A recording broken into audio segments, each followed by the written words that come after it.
July August আন্দোলনে দমন পীড়নে অংশ না নিতে সেনাবাহিনীকে সতর্ক করার ফলে সরকার পরিবর্তন হয়েছিল, এমন দাবি করেছেন জাতিসংঘের মানবাধিকার বিষয়ক commissioner Falkirk Türk. BBC world সার্ভিসের সাক্ষাৎকার ভিত্তিক অনুষ্ঠান হার্ড টকে ফলকার টুর্ক এ মন্তব্য করেছেন। Nations are not taking this international multilateral human rights machinery seriously. অনুষ্ঠানে সুদান, ইউক্রেন সহ কিছু দেশের পরিস্থিতি তুলে ধরে বিবিসির উপস্থাপক স্টিফেন সাকার বলেন, আন্তর্জাতিক আইন ও মূল্যবোধ মেনে পরিস্থিতি সমাধানে জাতিসংঘের মানবাধিকার কমিশনকে গুরুত্বের সঙ্গে নিচ্ছে না। জবাবে মানবাধিকার বিষয়ক হাইকমিশনার বলেন,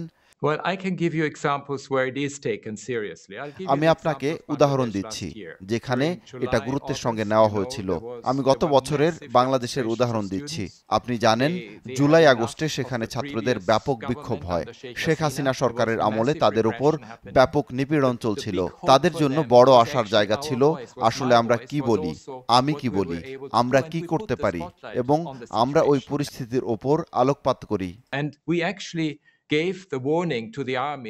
সেনাবাহিনীকে সতর্ক করি, যদি তারা এতে জড়িত হয় তার অর্থ দাঁড়াবে তারা হয়তো আর শান্তিরক্ষী পাঠানোর দেশ থাকতে পারবে না। ফলশ্রুতিতে আমরা পরিবর্তন দেখলাম।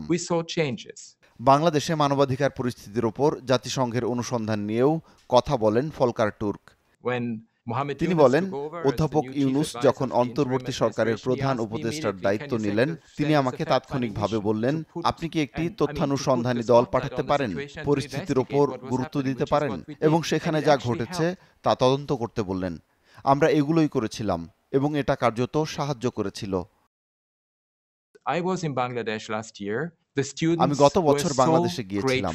আমরা একটি অবস্থান নেওয়ায়, আমরা কথা বলায় এবং তাদেরকে সহযোগিতা করায় ছাত্ররা আমাদের প্রতি খুব কৃতজ্ঞ ছিল।